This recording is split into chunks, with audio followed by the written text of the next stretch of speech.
प्राचीन भारत की धरा पर जन्मे भगवान गौतम बुद्ध न केवल एक महान तपस्वी थे, बल्कि जीवन के गूढ़ रहस्यों को सरल भाषा में समझाने वाले अद्भुत गुरु भी थे।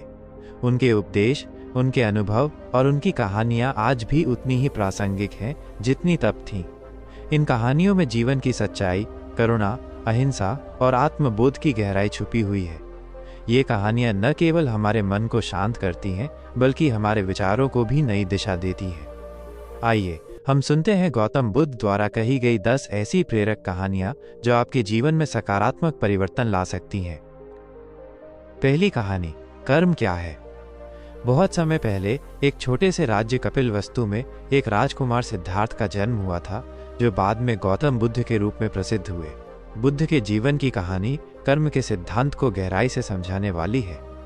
बुद्ध ने न केवल अपने जीवन में कर्म को समझा, बल्कि इसे अपने अनुयायियों को भी सिखाया, ताकि वे अपने जीवन को सही दिशा में ले जा सकें। बुद्ध के जीवन में एक घटना ऐसी थी जो कर्म के महत्व को स्पष्ट करती है। ये घटना उनके आत्मज्ञान प्राप्त करने के बाद की है, जब वे अपने उपदेशों के माध्यम से लोगों को जीवन के सत्य की शिक्षा दे रहे थे। उनके पास एक बार एक साधारण सा किसान आया, जिसका नाम काशीभू था। काशीभू उदास और चिंतित था। उसने बुद्ध से पूछा, भगवान, मैं एक साधारण व्यक्ति हूँ, दिन रात मेहनत करता हूँ, फिर भी मेरे जीवन में सुख शांति नहीं है। मुझे क्यों हमेशा दुख और कठिनाइयाँ झेलनी पड़ती हैं? मैंने ऐसा कौन सा बुरा कर्म किया है जो मुझे ये सब सहना पड़ रहा है? बुद्ध ने शांत स्वर में उत्तर दिया, कर्म का सिद्धांत बहुत ही गहरा और सूक्ष्म है। जो कुछ भी तुम आज झेल रहे हो, वो तुम्हारे पिछले कर्मों का परिणाम हो सकता है, और जो तुम आज कर रहे हो वो तुम्हारे भविष्य का निर्धारण करेगा।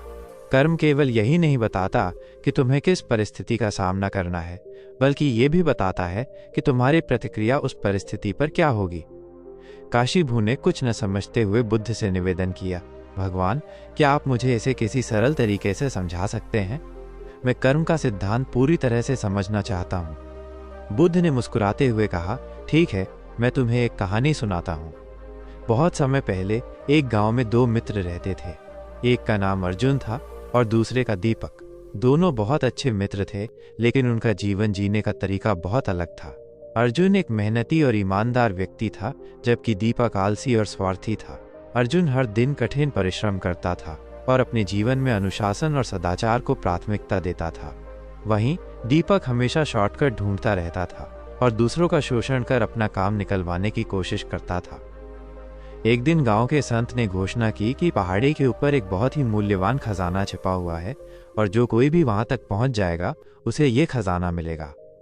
अर्जुन और दीपक दोनों को ये सुनकर लालच आया और वे उस खजाने को पाने के लिए निकल पड़े। रास्ता कठिन और लंबा था।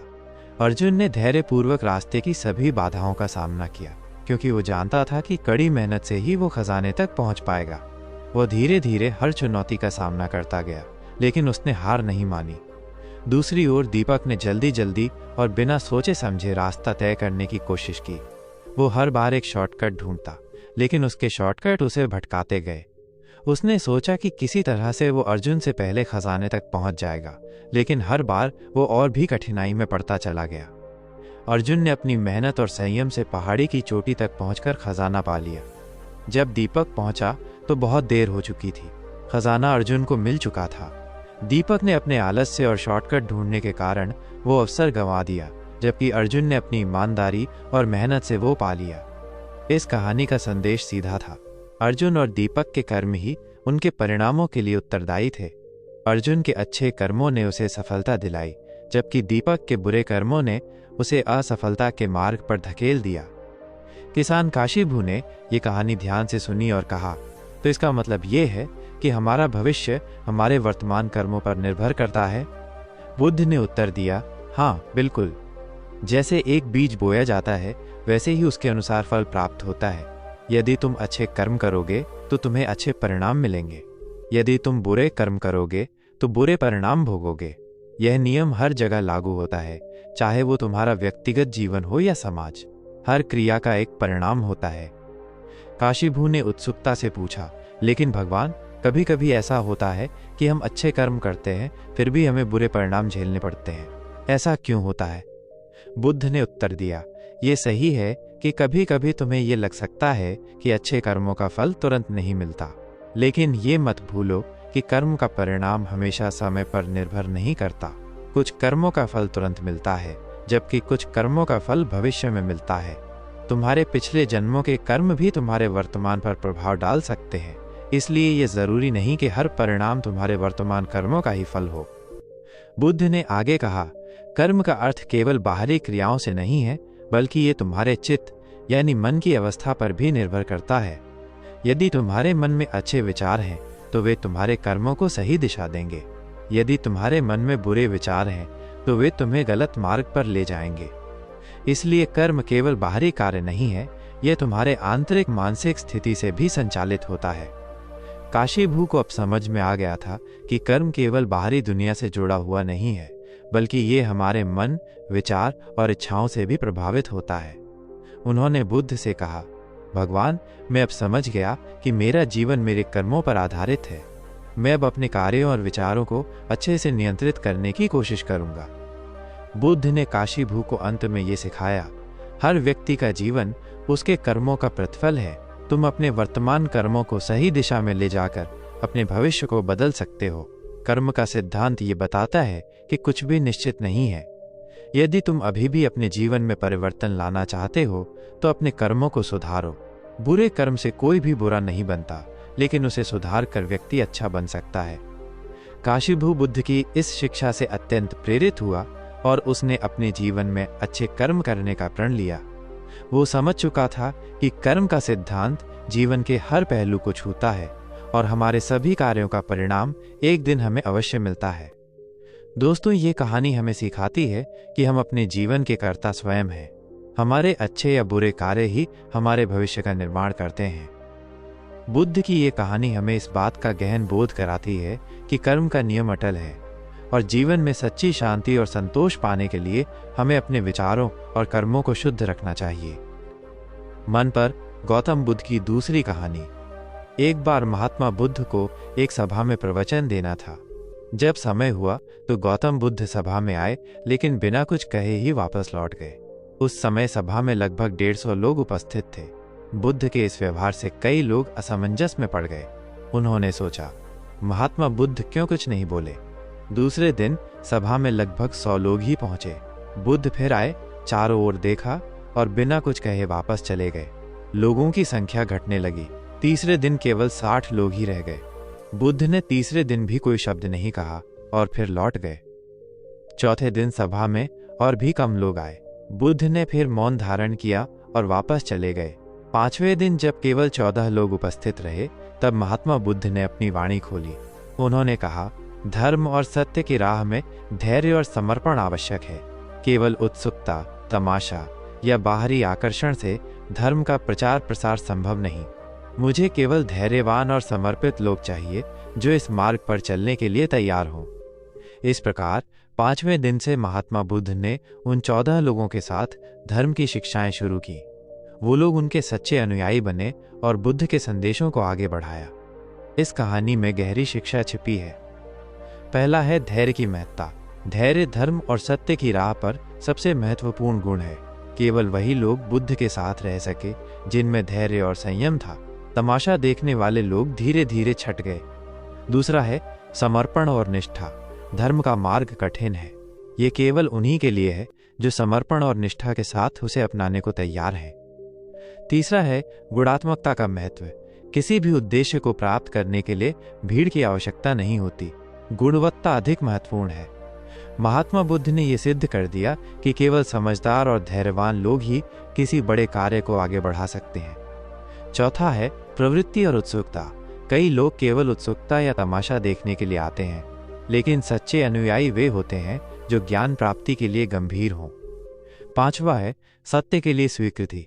सत्य और धर्म को समझने के लिए पहले मन की स्थिरता और शांति आवश्यक है। जो लोग धैर्यपूर्वक प्रतीक्षा कर सकते हैं वो ही गहन ज्ञान को आत्मसात कर सकते हैं। तीसरी कहानी, आकर्षण का नियम। गौतम बुद्ध एक बार अपने शिष्यों के साथ भ्रमण पर थे। एक गांव से गुजरते समय वे और उनके शिष्य एक वृक्ष के नीचे विश्राम करने लगे। उस समय एक युवा व्यक्ति जो बुद्ध के प्रवचनों से काफी प्रभावित था, उनके पास आया और बोला, भगवान, मैं अपने जीवन में बहुत सारी चीज़ें पाना चाहता हूँ। मैं सफल होना चाहता हूँ, धन, प्रेम और शांति चाहता हूँ। कृपया मुझे बताएं कि मैं ये सब कैसे प्राप्त कर सकता हूँ। बुद्ध मुस्कुराए और उसे ध्यान से देखा। फिर उन्होंने पूछा, क्या तुम वास्तव में इन सब चीज़ों को पाना चाहते हो? युवक ने तुरंत उत्तर दिया, हाँ भगवान, मैं इन्हें पाना चाहता हूँ। बुद्ध ने एक छोटे से बीज को उठाया और युवक से कहा, देखो, यह एक बीज है। क्या तुम्हें पता है कि इस छोटे से बीज में एक विशाल वृक्ष बनने की क्षमता है? युवक ने उत्तर दिया, हाँ भगवान, मैं जानता हूँ। बुद्ध ने फिर कहा, यह बीज तभी एक वृक्ष बन सकता है जब इसे सही प्रकार की मिट्टी, पानी और धूप मिले। इसी प्रकार तुम्हारी इच्छाएं भी तभी पूरी हो सकती हैं जब तुम उन्हें सही वातावरण में विकसित होने का अवसर दो। युवक ने थोड़ा संदेह पूर्वक पूछा, भगवान, इसका क्या मतलब है? बुद्ध ने समझाते हुए कहा, आकर्षण का नियम यही है कि तुम जो सोचते हो, जो मानते हो और जो महसूस करते हो, वही तुम्हारे जीवन में आकर्षित होता है। यदि तुम सकारात्मक विचारों के साथ अपने लक्ष्यों पर ध्यान केंद्रित करते हो तो वे तुम्हारे जीवन में प्रकट होंगे। लेकिन यदि तुम संदेह, भय और नकारात्मकता से घिरे रहते हो तो तुम वही अनुभव करोगे। बुद्ध ने अपनी बात को स्पष्ट करने के लिए एक उदाहरण दिया। उन्होंने कहा, मान लो एक किसान अपने खेत में अच्छे बीज बोता है और उसकी ठीक से देखभाल करता है। उसे विश्वास होता है कि बीज अवश्य अंकुरित होंगे और अच्छी फसल देंगे। दूसरी ओर, यदि वही किसान बीज बोने के बाद उनकी देखभाल नहीं करता या ये सोचता है कि शायद फसल खराब हो जाएगी, तो उसके खेत में अच्छी फसल कैसे हो सकती है? युवक ने धीरे धीरे इस बात को समझा और पूछा, तो भगवान, मुझे क्या करना चाहिए? बुद्ध ने उत्तर दिया, सबसे पहले तुम्हें अपने मन को सकारात्मक विचारों से भरना होगा।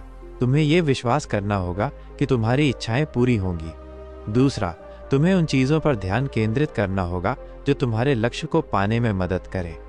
और तीसरा, तुम्हें धैर्य रखना होगा और अपने प्रयासों को लगातार जारी रखना होगा। याद रखना, जैसे एक बीज को वृक्ष बनने में समय लगता है, वैसे ही तुम्हारी इच्छाओं को भी समय लगेगा। युवक ने बुद्ध की बातों को समझा और उन्हें प्रणाम कर अपने घर लौट गया।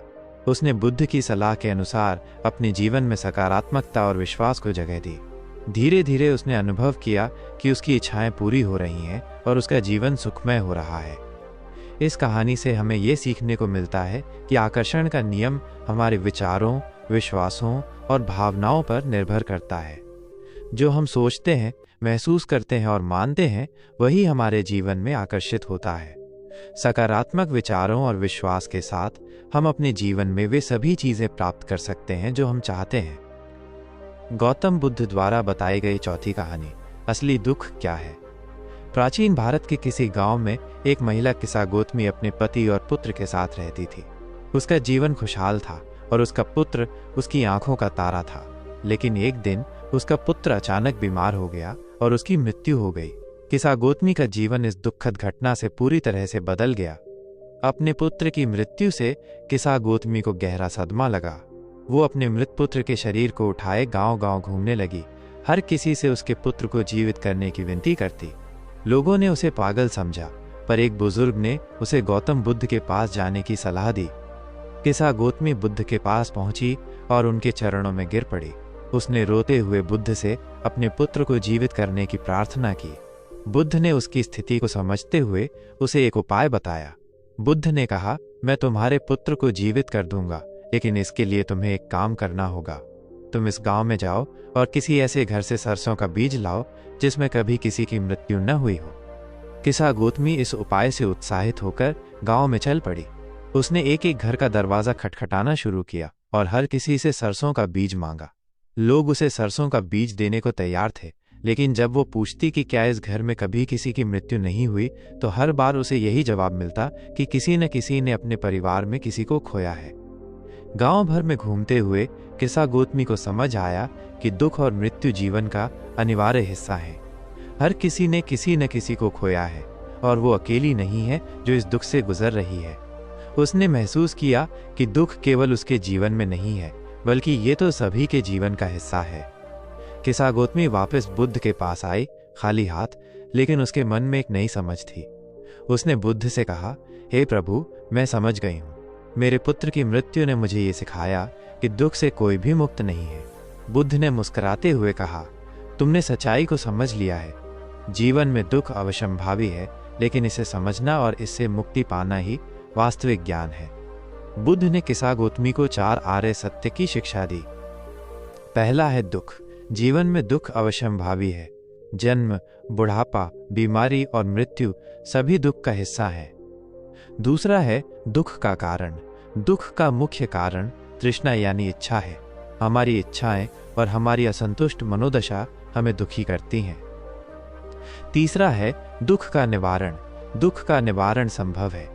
जब हम अपनी इच्छाओं और तृष्णाओं को त्याग देते हैं, तब हम दुख से मुक्त हो सकते हैं। और चौथा है दुख निवारण का मार्ग। दुख से मुक्ति पाने का मार्ग अष्टांग मार्ग है, जो सही दृष्टि, सही संकल्प, सही वाणी, सही कर्म, सही आजीविका, सही प्रयास, सही स्मृति और सही ध्यान का मार्ग है। इन शिक्षाओं को समझकर किसा गौतमी ने अपना जीवन बदल दिया। उसने बुद्ध के अष्टांग मार्ग का अनुसरण करना शुरू किया और ध्यान और साधना में अपना जीवन बिताने का निर्णय लिया। उसने अपनी इच्छाओं और तृष्णाओं को त्याग कर वास्तविक शांति और संतोष प्राप्त किया। किसा गौतमी ने गांव के लोगों को भी बुद्ध की शिक्षाओं के बारे में बताया और उन्हें दुख के वास्तविक स्वरूप को समझने और इससे मुक्ति पाने के लिए प्रेरित किया। धीरे धीरे उसका गांव भी एक शांतिपूर्ण और संतुष्ट समुदाय में बदल गया। गौतम बुद्ध की ये कथा हमें सिखाती है कि दुख जीवन का अभिन्न हिस्सा है और इससे बचा नहीं जा सकता। दुख का वास्तविक कारण हमारी तृष्णा और इच्छाएं हैं, और जब तक हम इन्हें नहीं समझते और इनसे मुक्त नहीं होते, तब तक हम दुखी रहेंगे। 5वीं कहानी, जो सोचोगे वही मिलेगा। अंजनी नामक एक महिला एक छोटे से गांव में रहती थी। वो बहुत गरीब थी और जीवन की कठिनाइयों से जूझ रही थी। उसके पति की मृत्यु हो चुकी थी और उसके 2 छोटे बच्चे थे, जिनकी देखभाल का सारा जिम्मा उसी पर था। अंजनी का जीवन हमेशा चिंता और दुख से भरा रहता था। वो हमेशा सोचती थी कि उसका जीवन कभी नहीं सुधरेगा, और यही सोच उसे और भी दुखी बना देती थी। अंजनी का दिन सुबह से लेकर रात तक कड़ी मेहनत में गुजरता था। वो खेतों में काम करती थी, लोगों के घरों में काम करती थी, लेकिन फिर भी उसकी आय इतनी नहीं थी कि वो अपने बच्चों की अच्छी तरह से देखभाल कर सके। उसकी यही चिंता उसे हर वक्त सताती रहती थी। उसे ऐसा लगता था कि उसका जीवन दुखों का अंतहीन सिलसिला है और इससे बाहर निकलना असंभव है। एक दिन अंजनी ने सुना कि गौतम बुद्ध उनके गांव के पास के जंगल में प्रवचन देने आए हैं। उसने सोचा कि शायद बुद्ध की शिक्षाएं उसे उसकी समस्याओं का समाधान दे सकें, इसलिए वो बुद्ध के पास जाने का निश्चय करती है। जब अंजनी बुद्ध के पास पहुंची तो उसने देखा कि बहुत सारे लोग बुद्ध की शिक्षा सुनने के लिए वहां इकट्ठे हुए थे। बुद्ध ने अपने शांत और सरल स्वर में बोलना शुरू किया। मन ही सब कुछ है। जो तुम सोचते हो वही बनते हो। यदि तुम सोचते हो कि तुम्हारा जीवन दुखी है, तो वो दुखी ही रहेगा। लेकिन यदि तुम सकारात्मक सोचते हो और अपने जीवन को बदलने का प्रयास करते हो, तो तुम्हें सफलता अवश्य मिलेगी। बुद्ध ने आगे कहा, मनुष्य अपने विचारों का परिणाम है। जो विचार तुम अपने मन में रखोगे, वही तुम्हारे जीवन की वास्तविकता बनेगा। यदि तुम दुख, चिंता और निराशा के विचारों से भरे रहोगे, तो तुम्हारा जीवन भी वैसा ही बन जाएगा। लेकिन यदि तुम खुशी, सफलता और सकारात्मकता के विचारों को अपनाओगे, तो तुम्हारा जीवन भी वैसा ही बनेगा। अंजनी ने बुद्ध की बातें सुनी और उसने महसूस किया कि उसकी नकारात्मक सोच ही उसके दुख का मुख्य कारण है। उसने तय किया कि वो अपने विचारों को बदलेगी और अपने जीवन को सुधारने का प्रयास करेगी। अंजनी ने अपने विचारों को बदलने का संकल्प लिया। उसने नकारात्मक सोच को छोड़कर सकारात्मक सोचने का अभ्यास शुरू किया। उसने अपने दिन की शुरुआत सकारात्मक विचारों और ध्यान से करनी शुरू की। धीरे धीरे उसने महसूस किया कि उसकी चिंताएं कम हो रही हैं और उसके जीवन में खुशियां बढ़ रही हैं। अंजनी ने मेहनत करना शुरू किया और छोटे छोटे कामों से अपनी आय बढ़ाने लगी। उसने अपने आप में विश्वास करना सीखा और उसकी मेहनत ने धीरे धीरे उसे आर्थिक रूप से मजबूत बना दिया।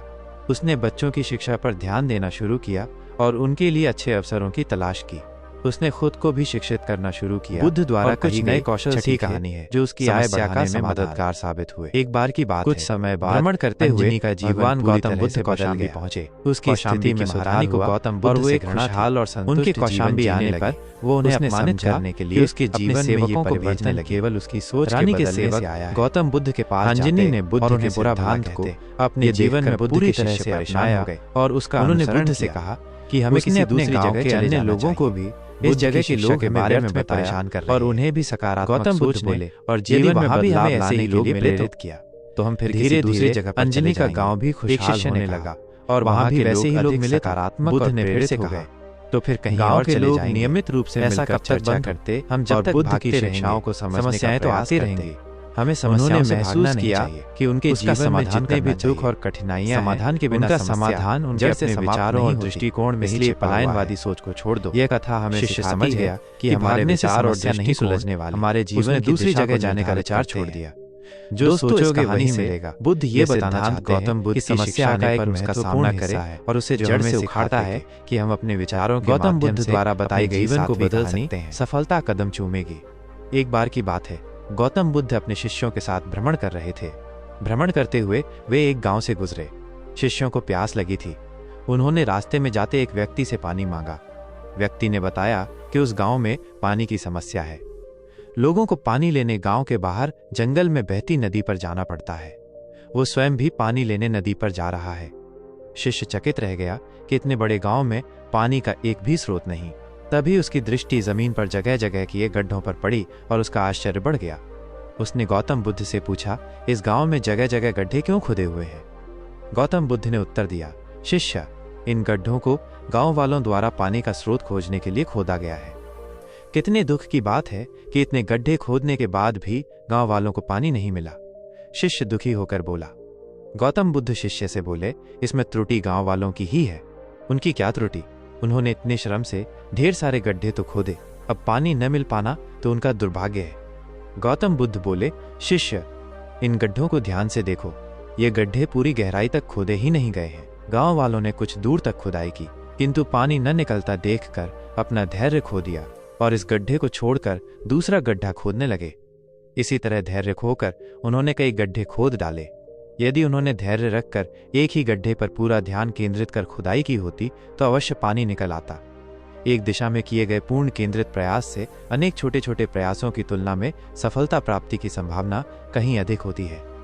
इससे ये सीख मिलती है कि जीवन में सफलता प्राप्त करनी है तो केंद्रित होकर सही दिशा में प्रयास करें। प्रारंभिक परिणाम न मिलने पर धैर्य न खोए, अनवरत प्रयास करें, तभी सफलता आपके कदम चूमेगी। यह 8वीं कहानी उन लोगों के लिए है जो हर समय उदास रहते हैं। एक छोटे से गांव में एक युवक रहता था। युवक हर समय उदास और निराश रहता था। उसे लगता था कि उसके जीवन में कुछ भी अच्छा नहीं हो रहा। चाहे मौसम कितना भी अच्छा हो, चाहे लोग कितने भी खुश हों, युवक हमेशा अपने मन में कोई ना कोई परेशानी ढूंढ लेता था। उसका चेहरा हमेशा भारी और उसके शब्द हमेशा उदासी से भरे होते थे। गांव के लोग उसे समझाने की कोशिश करते, लेकिन उसका जवाब हमेशा एक ही होता, मेरे जीवन में खुशी की कोई जगह नहीं है। युवक का परिवार भी उसकी इस उदासी से परेशान था। उसकी माँ उसे हिम्मत देती, उसके पिता उसे समझाते, लेकिन वो अपनी निराशा से बाहर नहीं निकल पाता था। उसे लगता था कि संसार में सिर्फ दुख, संघर्ष और पीड़ा ही है। एक दिन गांव में गौतम बुद्ध आए। गांव वाले उनका बहुत आदर करते थे। उन्होंने सुना था कि बुद्ध लोगों के जीवन की समस्याओं को हल करने में मदद करते हैं। युवक की माँ ने उसे बुद्ध के पास भेजने का फैसला किया। पहले तो युवक मना करता रहा, लेकिन आखिरकार अपनी माँ के आग्रह पर वो बुद्ध के पास गया। बुद्ध ने युवक को ध्यान से सुना और फिर उसे एक विशेष काम दिया। उन्होंने युवक से कहा, तुम्हें गांव के हर व्यक्ति से मिलकर उनकी एक एक समस्या सुननी होगी, लेकिन ध्यान रहे जो व्यक्ति जीवन में कभी उदास नहीं हुआ हो उसके पास ही तुम रुक सकते हो। युवक को यह काम अजीब लगा, लेकिन वो बुद्ध का आदेश मानकर गांव में निकला। उसने सबसे पहले अपने एक मित्र से बात की जो हमेशा खुश दिखता था। उसके मित्र ने उसे अपनी परेशानियां सुनाई, परिवार की आर्थिक तंगी, छोटी छोटी घरेलू समस्याएं और अपने भविष्य की चिंताएं। युवक को समझ आया कि उसके मित्र की मुस्कान के पीछे भी संघर्ष छिपा है। फिर युवक ने गांव के और लोगों से मिलना शुरू किया। हर एक व्यक्ति की अपनी अपनी मुश्किलें थीं। किसी का स्वास्थ्य खराब था, कोई आर्थिक परेशानियों से जूझ रहा था, तो किसी के परिवार में कलह थी। हर बार जब युवक किसी से मिलता, वो उसकी समस्या सुनता और चौंक जाता कि खुश दिखने वाले लोग भी अंदर से कितने उदास हो सकते हैं। दिन बीतते गए और युवक को यह समझ में आने लगा कि हर व्यक्ति के जीवन में समस्याएं होती हैं। फर्क बस इतना है कि कुछ लोग अपनी समस्याओं के बावजूद जीवन में खुश रहना चुनते हैं, जबकि कुछ लोग केवल अपने दुख पर ध्यान केंद्रित करते हैं। ये बोध होते ही युवक के मन में एक बदलाव आया। उसे समझ आया कि जीवन में उदासी और खुशियां दोनों का अस्तित्व है, लेकिन ये हमारे ऊपर निर्भर करता है कि हम किसे प्राथमिकता देते हैं। आखिरकार युवक वापस बुद्ध के पास गया और कहा, मैंने सीखा कि हर किसी के जीवन में समस्याएं हैं, लेकिन कुछ लोग उन्हें लेकर नहीं बैठते, वे आगे बढ़ते हैं। बुद्ध ने मुस्कुराते हुए कहा, यही जीवन का सत्य है। दुख और समस्याएं जीवन का हिस्सा हैं, लेकिन हमें यह तय करना होता है कि हम उन्हें किस तरह से देखें। तुम जितना दुख पर ध्यान दोगे उतना ही वो बढ़ेगा, लेकिन अगर तुम अपने आसपास की छोटी छोटी खुशियों पर ध्यान दोगे तो जीवन में संतुलन और शांति पाओगे। युवक ने बुद्ध की बात मानकर अपने जीवन को एक नए दृष्टिकोण से देखना शुरू किया। उसने अपनी उदासी से बाहर निकलने का प्रयास किया और धीरे धीरे उसने महसूस किया कि जीवन उतना कठिन नहीं है जितना वो समझता था। उसे केवल अपना नजरिया बदलने की आवश्यकता थी। दोस्तों, इस कहानी से ये सीख मिलती है कि जीवन में हर व्यक्ति के पास अपनी समस्याएं और कठिनाइयां होती हैं, लेकिन ये हम पर निर्भर करता है कि हम उन्हें कैसे संभालें। हर समय उदास रहना हमारी सोच और दृष्टिकोण का परिणाम होता है। अगर हम अपने जीवन में छोटी छोटी खुशियों को देखना सीख लें तो उदासी धीरे धीरे कम हो जाएगी। 9वीं कहानी है श्रद्धा। ये कहानी उस समय की है जब गौतम बुद्ध श्रावस्ती के जेतवन महाविहार में ठहरे हुए थे। यहाँ पर बहुत से लोग बुद्ध के उपदेश सुनने आते थे। उसी समय श्रावस्ती के एक संपन्न परिवार की महिला, जिसका नाम सुप्रिया था, बुद्ध के उपदेशों से अत्यधिक प्रभावित थी। सुप्रिया के जीवन में समृद्धि थी, लेकिन फिर भी एक खालीपन और अधूरी चाहत का एहसास उसे सदैव परेशान करता था। उसकी ये बेचैनी उसे गौतम बुद्ध के पास ले आई थी, जहां उसने शांति और समाधान की खोज की। सुप्रिया ने जब बुद्ध के उपदेश सुने तो उसका जीवन बदल गया। उसने अपनी पूरी संपत्ति और सांसारिक मोह छोड़कर भिक्षुणी बनने का निर्णय लिया। उसने अपने परिवार और समाज की परवाह किए बिना बुद्ध के मार्ग पर चलने की ठान ली। बुद्ध के प्रति उसकी श्रद्धा इतनी गहरी थी कि उसने अपने सभी सांसारिक सुखों को त्याग दिया और एक भिक्षुणी का कठिन जीवन अपनाया। सुप्रिया अब बुद्ध की शिष्या थी और पूरी निष्ठा के साथ धर्म का पालन करती थी। लेकिन जीवन में हर किसी की श्रद्धा की परीक्षा होती है। एक दिन एक धनी व्यापारी, जो सुप्रिया के परिवार का करीबी मित्र था, उसके पास आया। उसने सुप्रिया से कहा, तुमने सब कुछ छोड़ दिया, लेकिन क्या तुम्हें इस मार्ग पर चलकर सच्चा सुख मिला है? तुम्हारे पास धन था, मान सम्मान था, लेकिन अब तुम एक भिक्षुणी हो। क्या ये जीवन वास्तव में इतना महान है? सुप्रिया इस सवाल पर कुछ पल के लिए रुकी, लेकिन उसकी श्रद्धा अडिग थी। उसने उत्तर दिया, जो सुख मुझे इस मार्ग पर मिला है वो किसी भी सांसारिक संपत्ति से बड़ा है। धन और सुख अस्थायी है, लेकिन बुद्ध के मार्ग में जो शांति है वो स्थायी है। मेरे लिए ये जीवन सबसे महान है। लेकिन व्यापारी ने उसकी बातों को अनसुना करते हुए उसे वापस लौटने के लिए मजबूर करना चाहा। वो कहता रहा, तुम्हारे पास अभी भी मौका है, अपने पुराने जीवन में लौट आओ। तुम इतनी युवावस्था में हो, इस कठिन जीवन को क्यों चुन रही हो? सुप्रिया भी शांत थी। वो जानती थी कि श्रद्धा केवल शब्दों में नहीं होती, उसे जीवन में उतारना होता है। उसके लिए बुद्ध के उपदेशों पर अडिग रहना ही सबसे बड़ी परीक्षा थी। उसने मृदुता से कहा, श्रद्धा का अर्थ है पूर्ण समर्पण। जब मन पूरी तरह से शुद्ध और शांत होता है, तभी सच्चे धर्म का अनुसरण किया जा सकता है। मैं उस मार्ग पर हूं जहां सच्ची शांति मिलती है। इस घटना के कुछ दिनों बाद सुप्रिया बुद्ध के पास पहुंची और उन्हें अपनी श्रद्धा की परीक्षा के बारे में बताया। उसने कहा, भगवान, मैंने आपके उपदेशों का पालन करते हुए सब कुछ त्याग दिया है, लेकिन फिर भी लोग मुझे मेरे निर्णय पर सवाल उठाते हैं। कभी कभी मैं सोचती हूँ, क्या मेरी श्रद्धा सचमुच इतनी मजबूत है? बुद्ध मुस्कुराए और बोले, सुप्रिया, सच्ची श्रद्धा कभी बाहरी आलोचनाओं से विचलित नहीं होती। ये भीतर की यात्रा है। जब तक तुम्हारा मन स्वार्थ, भय और संशय से मुक्त नहीं होगा, तब तक श्रद्धा पूर्ण नहीं हो सकती। जो व्यक्ति श्रद्धा के साथ धर्म का पालन करता है, उसे दुनिया की कोई भी ताकत डिगा नहीं सकती। बुद्ध ने आगे कहा, श्रद्धा वही है जो तुम्हारे मन को निर्भीक और शांत बनाती है। बाहरी दुनिया हमेशा तुम्हें चुनौती देगी, लेकिन श्रद्धा का अर्थ है उन चुनौतियों के सामने डटे रहना। जब मन स्थिर होता है और बुद्धि प्रखर होती है, तभी सच्चा मार्ग दिखाई देता है। सुप्रिया ने बुद्ध की बातें ध्यान से सुनी और उसकी श्रद्धा पहले से भी अधिक गहरी हो गई। उसने ये समझ लिया कि श्रद्धा केवल किसी गुरु या धर्म के प्रति समर्पण नहीं है, बल्कि आत्मा के उस सत्य की खोज है जो भीतर से उभरता है और जीवन को पूर्णता की ओर ले जाता है। समय बीतता गया और सुप्रिया की श्रद्धा हर दिन और प्रगाढ़ होती गई। उसने समाज की आलोचनाओं, चुनौतियों और कठिनाइयों का सामना किया, लेकिन उसकी आस्था कभी डिगी नहीं। उसकी साधना और तपस्या इतनी गहरी हो गई थी कि वो एक आदर्श भिक्षुणी के रूप में पहचानी जाने लगी। लोग उसके उदाहरण से प्रेरणा लेने लगे और धीरे धीरे उसे आदर और सम्मान मिलने लगा। गौतम बुद्ध ने एक दिन अपने शिष्यों को संबोधित करते हुए कहा, श्रद्धा वो दिया है जो मन के अंधेरे को दूर करती है। जो श्रद्धा के साथ सच्चाई का पालन करता है वही सच्चे ज्ञान को प्राप्त करता है। सुप्रिया इसका उत्तम उदाहरण है। उसकी श्रद्धा न केवल उसकी आत्मा का मार्गदर्शन कर रही है, बल्कि दूसरों के लिए भी प्रेरणा बन रही है। श्रद्धा जो केवल किसी बाहरी कर्मकांड या अनुकरण से नहीं उपजती, बल्कि वो भीतर की दृढ़ता और सत्य के प्रति अटूट विश्वास से जन्म लेती है। सुप्रिया की कथा हमें ये सिखाती है कि सच्ची श्रद्धा वो शक्ति है जो किसी भी मुश्किल को पार कर सकती है। ये गौतम बुद्ध की शिक्षाओं की आत्मा है। श्रद्धा के बिना जीवन अधूरा है और श्रद्धा के साथ कोई भी बाधा असंभव नहीं।